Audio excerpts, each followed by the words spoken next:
Birth certificate digitalisation কেনেকৈ কৰা হয় বন্ধু বান্ধৱীসকল, যদিহে আপোনালোকৰ বাৰ্থ চাৰ্টিফিকেটখন পুৰণি হয়, অল্ড হয় বা হাতেৰে লিখা হয়, সেই চাৰ্টিফিকেটখিনি আপোনালোকে ডিজিটেলাইজেশ্যন কেনেকৈ কৰিব, আজি এই ভিডিঅ'ৰ মাধ্যমেদি মই আপোনালোকক ষ্টেপ বাই ষ্টেপ কৈ যাম। ক'ত কেনেকৈ কি ডকুমেণ্টছ আপলোড কৰিব লাগে সেই গোটেইখিনি দেখুৱাই যাম। আপোনালোকে ভিডিঅ'টো অকণো স্কিপ নকৰাকৈ কমপ্লিটলি চাই যাব, তেতিয়া আপোনালোকে কেনেকৈ বাৰ্থ চাৰ্টিফিকেট ডিজিটেলাইজেশ্যন কৰা হয় তাৰ গোটেইখিনি ডিটেইলছ পাই যাব। ঠিক আছে গাইজ, বলক ভিডিঅ'টো আৰম্ভ কৰোঁ। আৰু ভিডিঅ'টো আৰম্ভ কৰাৰ আগতে আপোনালোকক মই এটা ৰিকুৱেষ্ট কৰোঁ, যদিহে এতিয়ালৈকে আপোনালোকে আমাৰ চেনেলটো ছাবস্ক্ৰাইব কৰা নাই, এই ছাবস্ক্ৰাইব বাটনটো ক্লিক কৰি দিব আৰু লগতে কাষতে থকা বেল আইকনটো প্ৰেছ কৰি অল নটিফিকেশ্যন অন কৰি দিব। আৰু যদি কিবা কথা পাতিবলগীয়া থাকে আপোনালোকৰ, তেনেহ'লে আপোনালোকে মোৰ এই ইনষ্টাগ্ৰাম আইডিটো দেখিবলৈ পাই আছে, ইয়াত ফ'ল' কৰি ল'ব আৰু ইয়াৰ ডিছক্ৰিপশ্যনত মই লিংক দি দিম। ঠিক আছে, চ' বলক ভিডিঅ'টো আৰম্ভ কৰোঁ। সো এতিয়া আমি আহি গৈছো CRS পোৰ্টেলৰ অফিচিয়েল ৱেবছাইটত। ইয়াত আপোনালোকে দেখিবলৈ পাই আছে বাৰ্থ এণ্ড ডেথ ৰেজিষ্ট্ৰেশ্যন, আৰু ইফালে ৰাইট হেণ্ড চাইডে ওপৰত লগইনত আপোনালোকে ক্লিক কৰি দিব। ক্লিক কৰাৰ পিছত জেনেৰেল পাব্লিকত ক্লিক কৰিব। ইয়াত আপোনালোকে লগইন কৰিব লাগিব। যদি আপোনালোকে লগইন কৰা নাই তেনেহ'লে আপোনালোকে আগতে লগইন কৰাৰ যি প্ৰচেছ আছে, চাইন আপ কৰি আপোনালোকৰ নাম ডিটেইলছ গোটেইখিনি ফিল কৰিব লাগিব। ফলত আমি চাইন আপ কৰি আপোনালোকক দেখাওঁ। তো এনেকৈ আপোনালোকে চাইন আপত ক্লিক কৰাৰ পিছত first name, middle name, last name এনেকৈ লিখিবলৈ আহিব। আপোনালোকে প্ৰথমতে ফাৰ্ষ্ট নেম লিখিব, তাৰপিছত ইয়াত লাষ্ট নেম লিখিব আৰু যি জেণ্ডাৰ আছে জেণ্ডাৰটো চিলেক্ট কৰি ল'ব। তাৰপিছত ডেট অফ বাৰ্থ চিলেক্ট কৰিব এপ্লিকেণ্টৰ। ঠিক আছে, যাৰ নামত ৰেজিষ্ট্ৰেশ্যন কৰি আছে। ঠিক আছে, ইয়াত আধাৰৰ মতে আপোনালোকে ফিল আপ কৰিব, কাৰণ আধাৰৰ ডাটা ইয়াত ফেচ হয়। তো এনেকৈ ক্লিক কৰাৰ পিছত নেক্সটত ক্লিক কৰিব। তাৰপিছত আপোনালোকে ইয়াত জেনেৰেল পাব্লিক চাইন আপৰ যি ছেকশ্যন আছে তাত এড্ৰেছটো আপোনালোকে ধুনীয়াকৈ চিলেক্ট কৰিব। তাৰপিছত আপোনালোকে ইয়াত ডিষ্ট্ৰিক্ট চিলেক্ট কৰিব, তাৰপিছত চাব ডিষ্ট্ৰিক্ট আপোনালোকে ইয়াৰ পৰা চিলেক্ট কৰি ল'ব। ঠিক আছে, চ' এনেকৈ আপোনালোকৰ চাব ডিষ্ট্ৰিক্ট চিলেক্ট কৰি তাৰপিছত আপোনালোকে ইয়াত ভিলেজ নে টাউন সেইটো চিলেক্ট কৰিব। তাৰপিছত আপোনালোকে ইয়াৰ পৰা আপোনালোকৰ যি ভিলেজৰ নাম আছে সেইটো চিলেক্ট কৰি ল'ব। ঠিক আছে, চ' ইয়াত আমি ভিলেজৰ নামটো চাৰ্চ কৰি লওঁ ড্ৰপ ডাউনৰ পৰা স্ক্ৰল ডাউন কৰি। চ' ইয়াত কিবা এটা ভুল হৈছে, সেইকাৰণে ভিলেজৰ নামটো লোৱা নাই। আমি আকৌ এবাৰ ভালকৈ চেক কৰি লওঁ। ঠিক আছে, চ' ইয়াতে চাব ডিষ্ট্ৰিক্টটো আমাৰ চাগে ভুল হৈছে। চ' ইয়াত আমি চাব ডিষ্ট্ৰিক্টটো এবাৰ চেক কৰি ল'ব লাগিব। চ' ইয়াত আমি দেখিবলৈ পাইছোঁ চাব ডিষ্ট্ৰিক্টটো আমি ভুলকৈ দিয়াৰ বাবে আমাৰ ভিলেজ ইয়াত ওলোৱা নাছিলে। চ' ইয়াত আমি ভিলেজটো চিলেক্ট কৰি লওঁ, তাৰপিছত ভিলেজৰ নাম আমি ইয়াত ড্ৰপ ডাউনৰ পৰা এনেকৈ উলিয়াই ল'ম। চ' ভিডিঅ'টো চাই থাকিব, অকণমান দীঘলীয়া আছে ভিডিঅ', কিন্তু ফুল ডিটেইলছ মই এটা এটা ষ্টেপ কৈ দিছোঁ। যদি মোৰ ভুল হৈছে সেইখিনি মই দেখুৱাই দিছোঁ। ঠিক এনেকৈ ভিলেজ চিলেক্ট কৰাৰ পিছত আপোনালোকে যি পিনক'ড আছে সেই পিনক'ডটো ইয়াত টাইপ কৰি ল'ব। ঠিক আছে, তাৰপিছত ইয়াত অপশ্যনেল আছে কেইটামান, আপোনালোকে দিবও পাৰে নিদিবও পাৰে, মেণ্ডেটৰী নহয়। কিন্তু আপোনালোকে ইয়াত পোষ্ট অফিচৰ নামটো আপোনালোকে ইয়াত টাইপ কৰি ল'ব।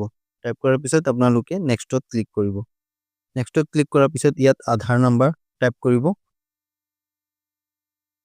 আধাৰ নম্বৰ টাইপ কৰাৰ পিছত ইয়াত আমি এতিয়া ৰেজিষ্ট্ৰেশ্যনহে কৰি আছোঁ। ঠিক আছে, চাইন আপ কৰিব লাগিব, আমাক আকৌ লগইন কৰিব লাগিব। চাইন আপ কৰি আছোঁ বা ৰেজিষ্ট্ৰেশ্যন কৰি আছোঁ।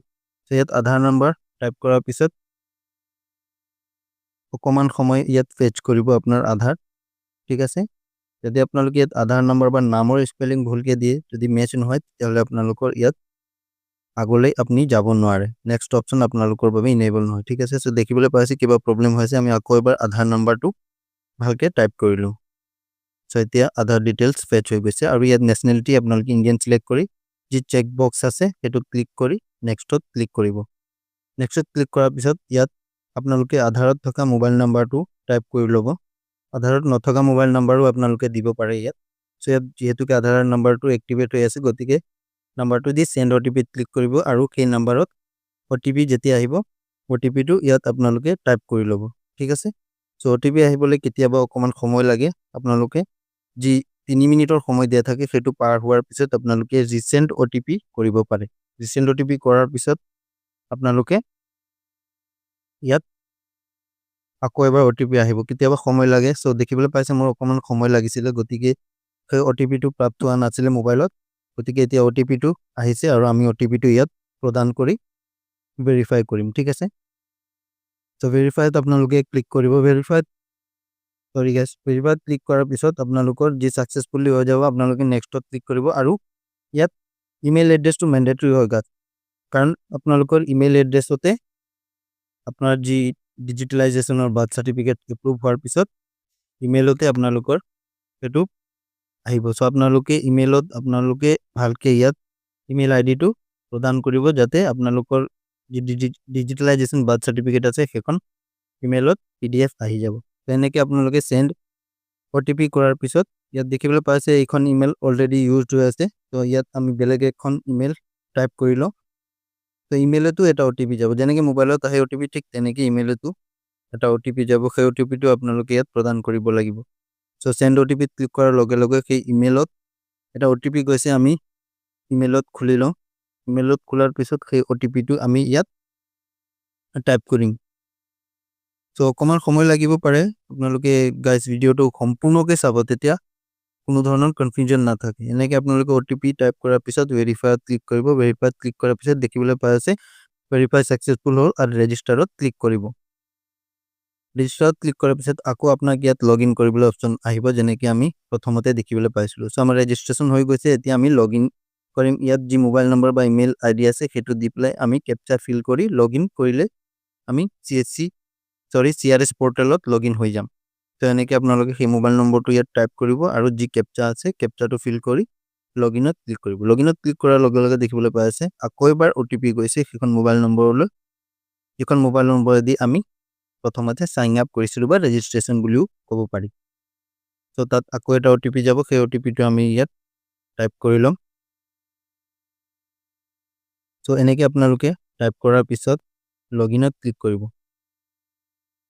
লগ ইনত ক্লিক কৰাৰ পিছত এনেকুৱা ধৰণৰ এটা ইণ্টাৰফেচ দেখিবলৈ পাব। আপোনালোকে ইয়াত birth, date and still birth এই গোটেইখিনি অপশ্যন আপোনালোকে ইয়াত দেখিবলৈ পাব।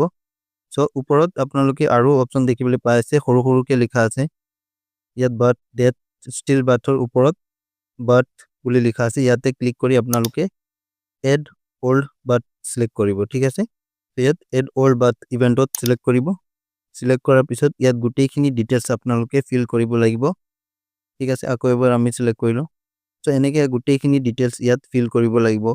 এড্ৰেছ, আধাৰ নাম্বাৰ, মোবাইল নাম্বাৰ, এই জন্ম হোৱা পোৱালিটোৰ বা যাৰ বাৰ্থ চাৰ্টিফিকেট আপোনালোকে ডিজিটেলাইজেশ্যন কৰি আছে এই পোৱালিটোৰ ডিটেইলছো ইয়াত ফিল কৰিব লাগিব। ঠিক আছে, কেঁচুৱাটোৰ ডিটেইলছো ইয়াত ফিল কৰিব লাগিব। তো ইয়াত আপোনালোকে ষ্টেট চিলেক্ট কৰাৰ পিছত জেনেৰেল ইনফৰমেশ্যনত কিছুমান অটো ফিল থাকিব আৰু যি ৰেজিষ্ট্ৰেশ্যন ডেট অফ ৰিপৰ্টিং আছে সেইটো অটো চিলেক্ট হৈ থাকিব গাইজ, আপোনালোকে এইটো চেঞ্জ কৰিব নোৱাৰে। ঠিক আছে, দেখিবলৈ পাই আপোনালোকে ক্লিক কৰিলেও সেইটো চেঞ্জ নহয়। আৰু ইয়াত যি ৰেজিষ্ট্ৰেশ্যন নাম্বাৰ আছে সেইটো আপোনালোকে বাৰ্থ চাৰ্টিফিকেটৰ তলত লিখা আছে, দেখুৱাই দি আছোঁ মই আপোনালোকক ডেমো। তাত লিখা থাকে ৰেজিষ্ট্ৰেশ্যন নাম্বাৰ বা পঞ্জীয়ন নাম্বাৰ। সেই ৰেজিষ্ট্ৰেশ্যন নাম্বাৰটো আপোনালোকে ইয়াত টাইপ কৰি ল'ব হুবহু যেনেকৈ আছে। ঠিক আছে, তাৰপিছত আপোনালোকে নেক্সট অপশ্যন আছে ডেট অফ ৰেজিষ্ট্ৰেশ্যন।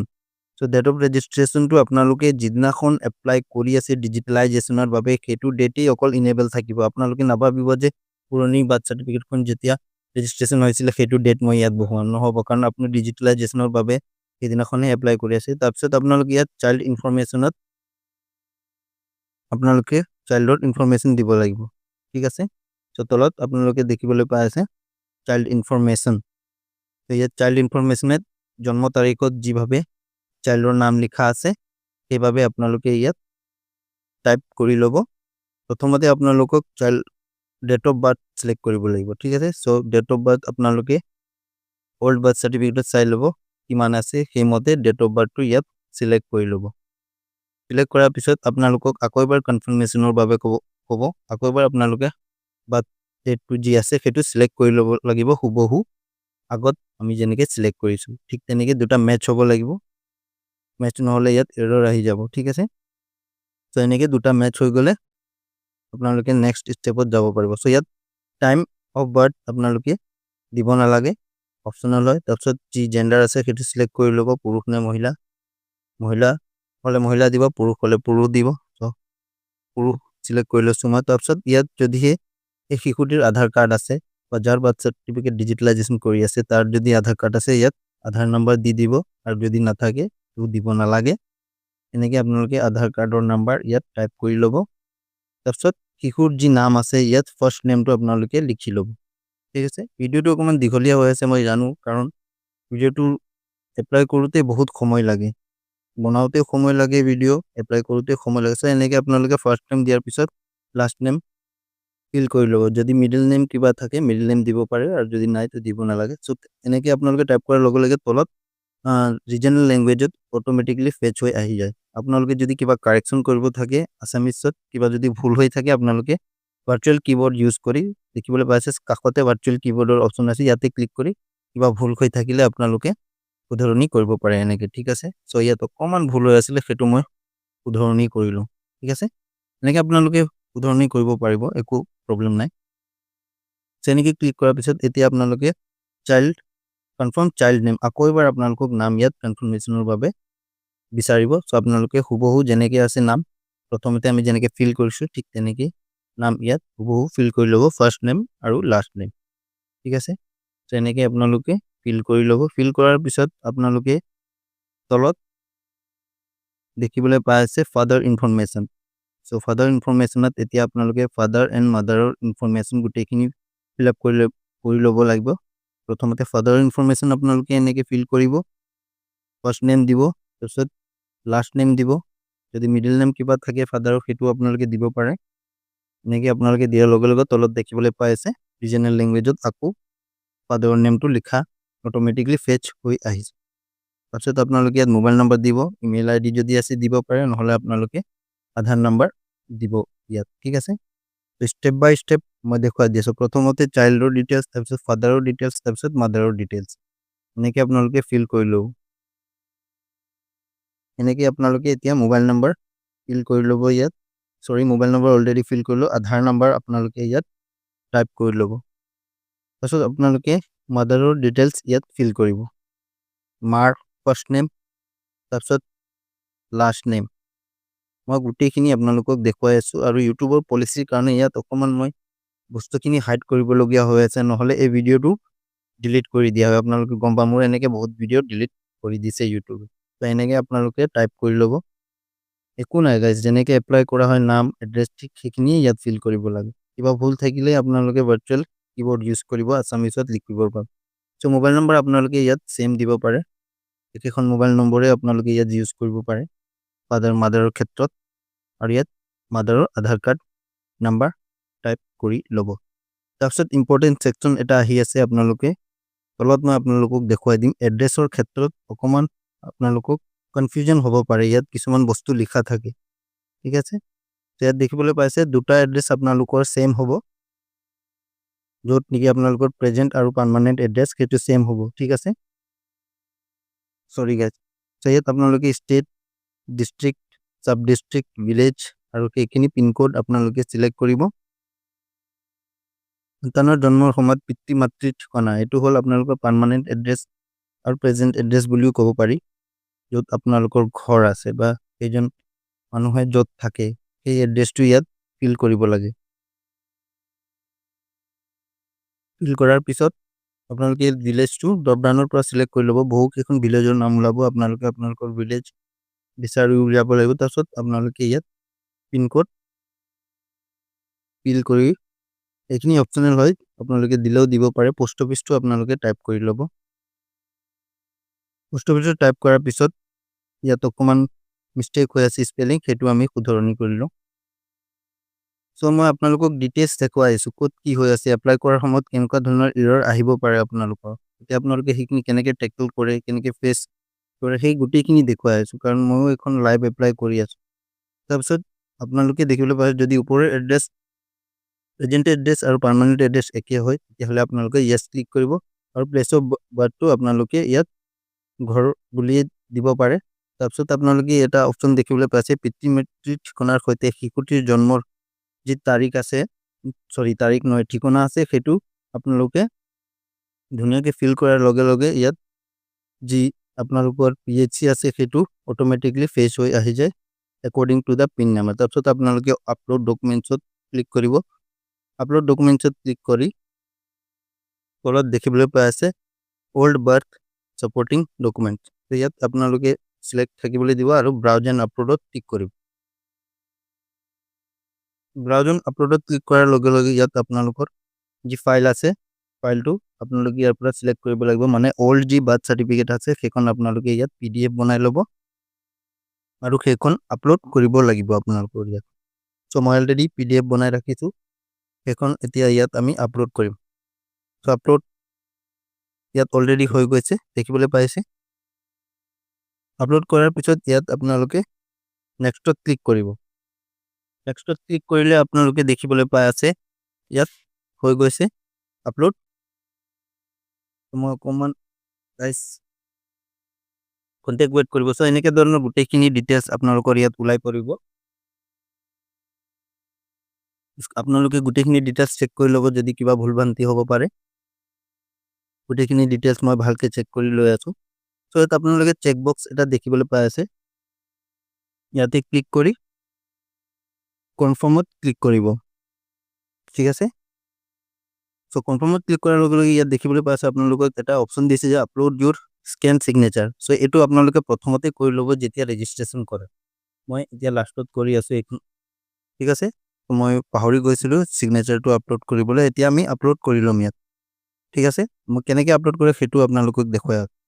ওপৰত আহিব, আপোনালোকে ওপৰত দেখিবলৈ পাই আছে আপোনাৰ নাম ইয়াত দেখিবলৈ পাব, যাৰ নামত ৰেজিষ্ট্ৰেশ্যন কৰিছিলে। তাত আপডেট প্ৰফাইলত ক্লিক কৰিব। আপডেট প্ৰফাইলত ক্লিক কৰাৰ পিছত স্ক্ৰল ডাউন কৰি তললৈ আহিব, আপোনাৰ এড্ৰেছ ইয়াত গোটেইখিনি দেখিবলৈ পাব। আপোনালোকে ভিলেজ এইটো চিলেক্ট কৰি ল'ব। ভিলেজ চিলেক্ট কৰাৰ পিছত ইয়াত তলত দেখিবলৈ পাই আছে দুটা অপশ্যন, ই চাইন আৰু স্কেন চিগনেচাৰ। চ' আপোনালোকে ইয়াৰ পৰা যি ফৰ্মেট দিয়া আছে সেই ফৰ্মেট মতে চিগনেচাৰটো ৰিচাৰ্জ কৰি ল'ব আৰু ইয়াৰ পৰা জাষ্ট আপোনালোকে আপলোড কৰি ছাবমিট কৰি দিলে হ'ল, ঠিক আছে। চ' ইয়াত ব্ৰাউজ এণ্ড আপলোডত ক্লিক কৰিব আৰু যিজনৰ নামত আপোনালোকে ৰেজিষ্ট্ৰেশ্যন কৰিছিলে তেখেতৰ চিগনেচাৰ লৈ বগা কাগজত স্কেন কৰি যি ৰিচাৰ্জ কৰিবলগীয়া এখন চাইজ দিয়া আছে ইয়াত, সেইমতে আপোনালোকে আপলোড কৰি দিব আৰু ছাবমিটত ক্লিক কৰিব। যদি আপোনালোকে এইখন কাম আগতেই কৰিলে তেনেহ'লে পিছত ডাইৰেক্ট ছাবমিট হৈ যাব আপোনালোকৰ ফৰ্মখন। গতিকে আপোনালোকে চিগনেচাৰ আপলোড প্ৰথমতেই কৰিব, ঠিক আছে। ওপৰত যি আপডেট প্ৰফাইলত গৈ আপোনালোকে কৰিব পাৰে, ঠিক আছে। নহ'লে আপোনালোকে অকণমান প্ৰব্লেম ফেচ কৰিবলগীয়া হ'ব পাৰে। চ' দেখিবলৈ পাই আছে এতিয়া আমি হোম পেজত আহি গৈছোঁ। আকৌ আমি সেইখন ফৰ্ম উলিয়াব লাগিব। চ' আমি হোমত ক্লিক কৰাৰ পিছত ইয়াত কিছুমান অপশ্যন আপোনালোকে দেখিবলৈ পাই আছে যে ড্ৰাফ্ট এপ্লিকেশ্যন। সেই ড্ৰাফ্ট এপ্লিকেশ্যনত ক্লিক কৰি ৰিজিউমত ক্লিক কৰিব। ৰিজিউমত ক্লিক কৰাৰ লগে লগে এই ফৰ্মখন আকৌ এবাৰ খোল খাই আহিব। দেখিবলৈ পাইছে আগত যিখন ফৰ্ম আমি ফিল আপ কৰিছিলোঁ সেইখন খোল খাই আহিছে আৰু সেইখন মই গোটেই ডিটেইলছখিনি ধুনীয়াকৈ চাই লওঁ এবাৰ, কিবা ভুল ভ্ৰান্তি হৈ আছে নেকি। অ'কে, চ' এনেকৈ আমি গোটেইখিনি ডিটেইলছ চাই লওঁ, চাইল্ডৰ ডিটেইলছ, ফাদাৰ মাদাৰৰ ডিটেইলছ চাই লওঁ। চাই লোৱাৰ পিছত আমি নেক্সটত ক্লিক কৰিম। নেক্সটত ক্লিক কৰাৰ পিছত আকৌ ঠিক আগৰ দৰেই ইনফৰমেশ্যনখিনি ওলাই আহিব। চ' এইখনো আমি ভালকৈ চেক কৰি টিক মাৰ্কত ক্লিক কৰাৰ পিছত কনফাৰ্মত ক্লিক কৰিম। কনফাৰ্মত ক্লিক কৰাৰ পিছত দেখিবলৈ পাব আপোনালোকে এখন একনলেজমেণ্ট জেনেৰেট হৈ আহিব। চ' ইয়াত ছাবমিট, আমাৰ ৰেজিষ্ট্ৰেশ্যন ছাবমিট হৈ গৈছে, ঠিক আছে। চ' আপোনালোকে স্ক্ৰল ডাউন কৰিব আৰু ইয়াত আপোনালোকে দেখিবলৈ পাই আছে যে চেল্ফ ৰিপৰ্টেড এপ্লিকেশ্যন। আপোনালোকে ইয়াত ক্লিক কৰিব। ক্লিক কৰাৰ পিছত ইয়াত আপোনালোকৰ এপ্লিকেশ্যন ৰেফাৰেঞ্চ নম্বৰ আহি যাব, এপ্লিকেণ্টৰ নাম আহি যাব, কেতিয়া আপোনালোকে এপ্লাই কৰিছে গোটেইখিনি ডিটেইলছ আহি যাব আৰু ইয়াত ছাৰ্ভিচৰ তলত ক্লিক কৰাৰ পিছত আপোনালোকে ৰিপৰ্টিং ফৰ্মখন ডাউনলোড কৰি ল'ব পাৰে, ঠিক আছে। চ' এনেকৈ আপোনালোকৰ যি PDF ফাইল আছে সেইখন আপোনালোকে ডাউনলোড কৰি প্ৰিণ্ট কৰিব পাৰে, ঠিক আছে। আৰু প্ৰিণ্ট কৰি আপোনালোকে এইখন ৰিচিপ্ট জমা দিব লাগিব হস্পিটেলত। আপোনালোকে এপ্লাই কৰি ঘৰত বহি থাকিলে আপোনালোকৰ বাৰ্থ চাৰ্টিফিকেট কেতিয়াও ডিজিটেলাইজ নহয়, কাৰণ এইখন এপ্ৰুভ কৰিব হস্পিটেলত বহি থকা যিজন এপ্ৰুভাৰ আছে তেখেতে এপ্ৰুভ কৰিব, ঠিক আছে। কিছুমানে কয় এপ্ৰুভ নহয়, মই এপ্ৰুভ হোৱাৰ পিছতো ভিডিঅ' বনাই আপোনালোকক দেখাম, এটা স্পেচিয়েলি ভিডিঅ' বনাই দেখাম যে এপ্ৰুভ হৈছে নে নাই, ঠিক আছে। আৰু কিছুমানে কয় পে'মেণ্ট, সেইটো পে'মেণ্টৰ অপশ্যন বোলে কিবা প্ৰব্লেম হৈ আছে, পে'মেণ্ট নহয়, সেইটো চাগে মই নেক্সট ভিডিঅ' এটা বনাই দেখুৱাম আপোনালোকক যদি মোৰ হাতত ডাটা আহে। বৰ্তমান মোৰ হাতত ডাটা নাই, ডাটা আহিলে মই আপোনালোকক দেখুৱাম পে'মেণ্টৰ ইছ্যু হৈ আছে নে নহয়। আশা কৰিছোঁ এই ভিডিঅ'ৰ মাধ্যমেদি আপোনালোকে গম পালে যে বাৰ্থ চাৰ্টিফিকেট কেনেকৈ ডিজিটেলাইজেশ্যন কৰা হয়, ঠিক আছে। এইখন হ'ল ডিজিটেলাইজেশ্যন বাৰ্থ চাৰ্টিফিকেট। চ' এনেকুৱা ধৰণৰ ইনফৰ্মেটিভ ভিডিঅ' পাবৰ বাবে আপোনালোকে আমাৰ চেনেলটো ছাবস্ক্ৰাইব কৰি ল'ব আৰু নিজকে আপডেটেড ৰাখিবৰ কাৰণে এই ভিডিঅ'টো লাইক কৰি ল'ব আৰু লগতে মোক ইনষ্টাগ্ৰামত ফ'ল' কৰিবলৈ নাপাহৰিব। চ' আজিৰ বাবে ইমানতে বিদায় মাগিছোঁ। আকৌ এটা ইনফৰ্মেটিভ ভিডিঅ' লৈ হাজিৰ হ'ম। Bye bye and take care guys.